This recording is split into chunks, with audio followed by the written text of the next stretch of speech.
Assalamualaikum warahmatullahi wabarakatuh. Perkenalkan, nama saya Reski Fadila dengan NIM channel E021033.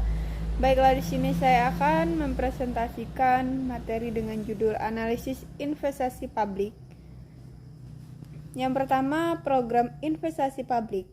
Pengeluaran untuk investasi publik harus mendapat perhatian yang lebih besar dibandingkan dengan pengeluaran rutin, karena pengeluaran investasi memiliki efek jangka panjang, sedangkan pengeluaran rutin lebih berdampak untuk jangka pendek. Kesalahan dalam pengambilan keputusan investasi tidak saja akan berdampak pada penganggaran atau tahun berjalan, namun juga akan membebani anggaran di tahun-tahun berikutnya. Program investasi publik merupakan bentuk dari dua budgeting, yaitu pemisahan anggaran modal atau investasi dan anggaran rutin. Yang kedua, penentuan kebutuhan investasi publik. Penentuan kebutuhan investasi publik berkaitan dengan jumlah anggaran yang akan ditetapkan bagi masing-masing unit organisasi. Analisis yang mendalam sebelum dilakukannya investasi sangat penting dilakukan, karena investasi publik berkaitan erat dengan masalah transparansi dan kewajaran anggaran. Ada beberapa cara dalam menggolongkan asal-usul investasi. Salah satu penggolongannya adalah investasi penggantian, investasi penambahan kapasitas, dan investasi baru. Yang ketiga, aspek kelayakan investasi. Itu terbagi dari 4, yaitu aspek teknis, yang kedua aspek sosial dan budaya, yang ketiga aspek ekonomi dan finansial, yang keempat aspek distribusi. Yang pertama itu aspek teknis.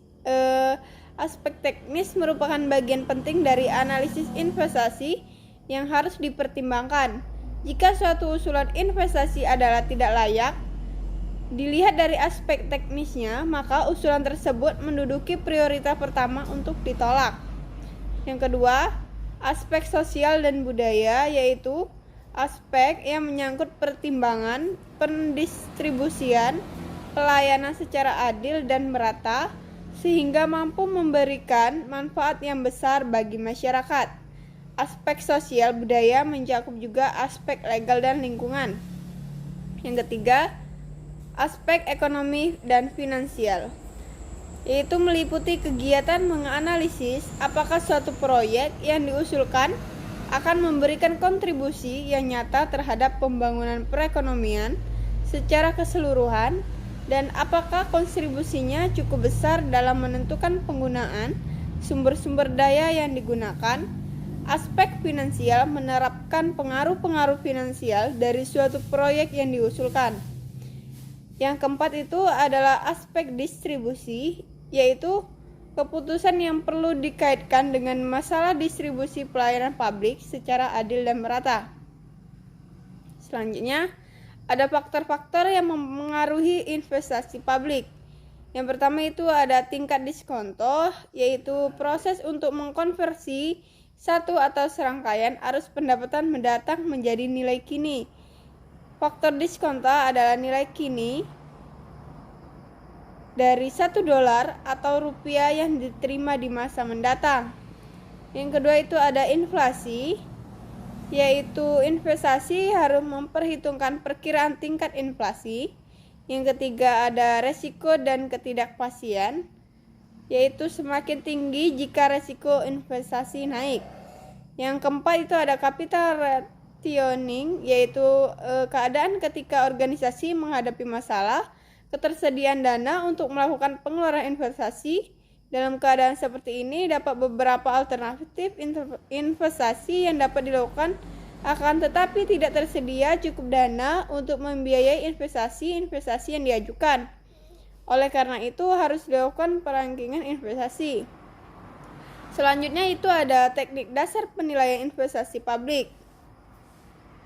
Terdapat 4 langkah utama untuk mengevaluasi suatu proyek investasi, yaitu A. Identifikasi kebutuhan investasi. B. Menentukan semua manfaat dan biaya dari proyek yang dilaksanakan. Yang C. Menghitung manfaat dan biaya dalam rupiah. D. Memiliki proyek yang memiliki manfaat terbesar dan efektivitas biaya yang tinggi. Terdapat beberapa teknik untuk melakukan penilaian investasi. Teknik untuk mengevaluasi investasi dibedakan menjadi dua metode, yaitu metode investasi tradisional dan metode aliran kas yang didiskontokan. Selanjutnya itu ada analisis investasi. Yang pertama, analisis biaya manfaat atau cost benefit analysis. Analisis biaya manfaat dikembangkan sebagai alat untuk membangun kriteria terhadap penilaian investasi sektor publik. Termasuk di sini manfaat sosial bersih yang diperoleh dari investasi. Yang kedua itu ada analisis efektivitas biaya, yaitu yang dilakukan karena terdapat kesulitan dalam menghitung biaya dan manfaat secara kuantitatif. Analisis cost effectiveness meliputi penilaian terhadap biaya dan manfaat yang dapat dikuantifikasi baik di masa sekarang maupun di masa yang akan datang, atau suatu proyek dengan pengaruh atau dampak yang tidak dapat dikuantifikasikan namun tidak dinilai dengan kata lain. Baiklah, itu saja presentasi yang bisa saya paparkan. Kurang dan lebihnya saya mohon maaf. Wabillahi taufiq wal hidayah. Wassalamualaikum warahmatullahi wabarakatuh.